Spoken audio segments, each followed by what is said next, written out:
In a world of convenience items, it's really simple to fall into the not so healthy trap. But if you're like me, you want to strive for the healthiest option for you and your family. And being a busy mom or just busy in general can present with a lot of challenges. As a nurse and a mom of 5, I've learned how to cope with this, and I've learned some hacks and tips and tricks and so forth to get me through the busy season, busy days, life in general. I wanted to share some of that with you today, so stick around and let me know what you think.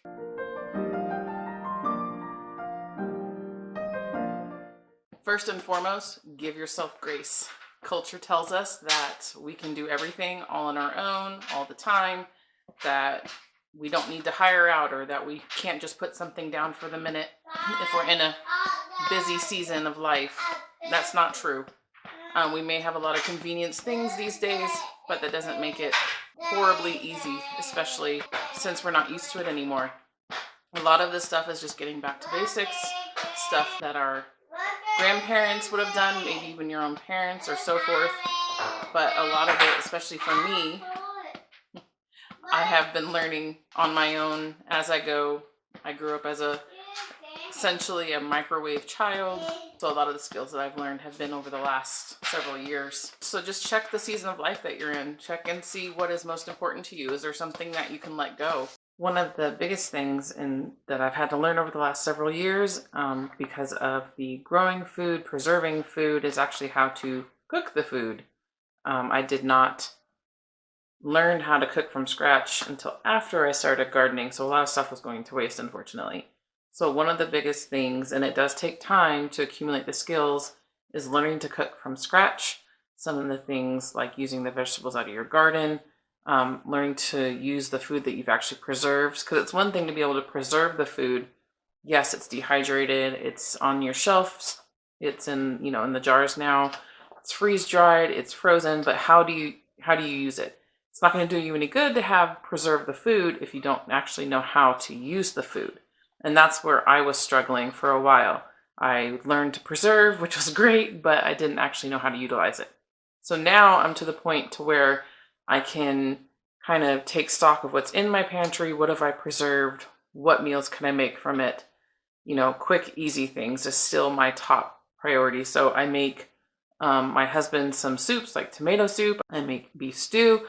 I can that up. Especially right before the last baby was born, I canned up probably a couple batches of each of those, just so that we wouldn't have to run to the store for him to have a quick lunch. He could eat something that is preservative free off of our own shelf. Buying bulk usually saves you money in the long run. Having things on hand to make meals with is very, very helpful in figuring out what you're going to have for dinner, for breakfast, for lunch. Again, it comes back to learning how to cook from scratch. Big, big necessity. But keeping a stocked pantry will help prevent you from making those not so healthy choices. It'll help you eat as healthy as possible, and it will help your children watching you not only learn the skills, but utilize the skills, and then you can bring them alongside you and have them do it with you. Have them learn from a young age what it's like to eat foods that are made at home as opposed to foods that are from a box, or foods that are from a can or a drive-through. I do have boxed items, stuff that I don't really like to feed my family. I do have those for long-term food storage. What I'm talking about is the short-term for a working pantry. So my long-term, I do have like freeze-dried, those instant potatoes. I have stuff like that way up high that I really don't plan on ever having to utilize. They'll last for years up there. Same with, canned tomato paste that I have from the store, or canned whatever. I have excess stuff that I use for long-term storage. Short-term storage, working pantry is different. Those are the things that I plan on using within 6 months to a year, just making sure that I have enough to get through that time and I work through it. One of the other tips that I have is growing your own food, having your own garden. Yes, that may seem like counterproductive because it is extra work, but for me, it is therapeutic. It is amazing to have my children come alongside with me, because let's face it, what child doesn't like playing in the dirt? What child doesn't like going out into a garden and picking things and figuring out what works for them. Like, I have children that when they were little were eating green strawberries. Now they wouldn't dare do that because they know that if they wait long enough, the red ones taste that much better. Same thing with like peas. They love going out and eating peas straight off the vine outside, but when it comes to canned peas, they're not such a fan. They know the difference. And that's something that I'm hoping that will stick with them, is learning the good eating habits of what I call garden foraging for them, like their dinner foraging. If they don't want to eat what I'm making, they tend to just kind of wander outside and see what they can eat. If there's berries that are ripe, if there's, like I said, peas, beans, asparagus, they love to take the asparagus and just start snacking on that. And they get to see the fruit of their labor too. So while a garden may seem like extra work, it really does help with the healthy eating habits, with the natural living aspect, teaching them really good habits from the beginning. Highly recommend it no matter what size garden you can have. Do something, whether it's just herbs, whether if it's just strawberries in a green stock, one tomato plant, inside, outside, grow lights, non-grow lights, starting seeds, buying starts, anything like that. Just get something in the ground, in a pot, something, so that you can start. You can even make a science lesson out of it. That's what I do every year. We pick something, we make a science lesson. We've done beans, that's a very popular one. Big batch cooking is a big thing, especially around here. It kind of goes back to the buying in bulk. You can do big batch cooking if you can get a couple hours once a week or once a month to make large batches of food, breads, pancakes, muffins, waffles, anything that you can freeze for a morning where you're just either you're sick and you really can't get up out of bed, or you're exhausted from the kids being up all night. Me right now. Then you can just go to the freezer, pop out some pancakes that you had made an extra batch of, throw them in the toaster, and they have a decent breakfast. They're not going to have boxed cereal. You know, a lot of studies have shown actually how bad boxed cereal is. I still do boxed cereal. I'm not going to act like I don't, but it's rare. And they think of it as a treat. And to me, it's that I know I wasn't prepared for that breakfast, and it makes me work that much harder personally. But I do allow myself to have that in the house. So if you're making pancakes, quadruple the recipe. That's what we do. Doesn't give us much extra, but over time it does give us extra that go in the freezer, and then I can just pull them out, pop them in the toaster. Same thing with muffins. You may have seen on the previous video that me and my oldest, we like to make muffins, and we make a lot of them. Yes, they do go through 3-4 each at a time, but we've made enough by quadrupling the recipe that the extras can then go into the fridge for the next couple of days, or I can put them in the freezer if I know I'm actually going to have time the next few days to make fresh new foods. Another tip to kind of help for the natural living and motherhood is a compost bin. Again, this can also be used as a school science project. No matter if you're in an apartment having land, there's different size compost bins.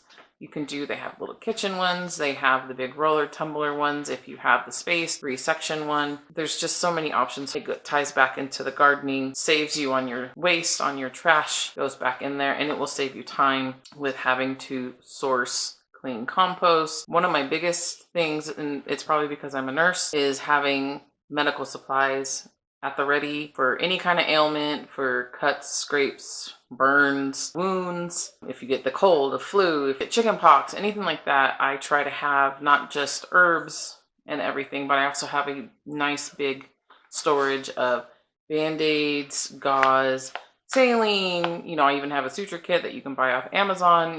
Having a stocked medical kit that you know how to use. So don't just buy something that you don't know how to use properly and what you're doing with it. You're going to buy it, learn how to use it. It also prevents you from having to go into the urgent care, into the ER, into a doctor's offices if you're able to handle it at home safely. If you know what you're doing. So that is the underlying key, if you know what you're doing. So not everyone's going to be comfortable with this tip, obviously. I have a medical background. I'm very comfortable with this. Obviously, there's times where I would utilize a higher level of care. We live in a world where there's viruses galore, and I personally would not want to take my children in to see the doctor, urgent care, ER, unless it was something I couldn't handle at home. So I make sure that I have stuff at home for basic necessities, or what I consider necessities. So for example, having raw honey is a big thing because I put that in my herbal syrups, and you can even just take a spoonful of that, granted you're over the age of 1, all those kind of exclusions. So remember those.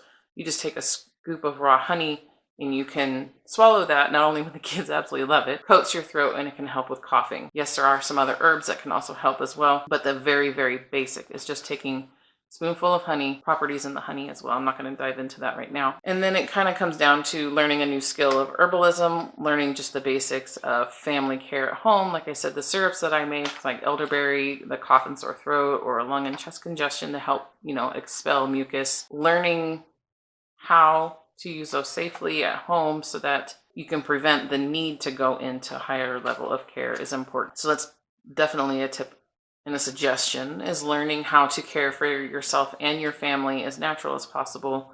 There is always a time and place for medicine. There is always a time and place for a higher level of care. In my opinion, we've overutilized that, and now we have these antibiotic resistant strains of bacteria like MRSA, VRE. You have all these things that are wreaking havoc because we've overutilized antibiotics for every single thing, when previously we should be starting off with a healthy diet. That's going to be your first line of defense, staying hydrated, and then also doing herbs to help supplement, to help not need to get to that level where you actually need antibiotic. For another thing, there's Manuka honey, or Meta honey, I think is a brand, but there's a honey that's made for wounds that I keep on hand because it helps the healing of wounds, cuts, scrapes, that kind of thing.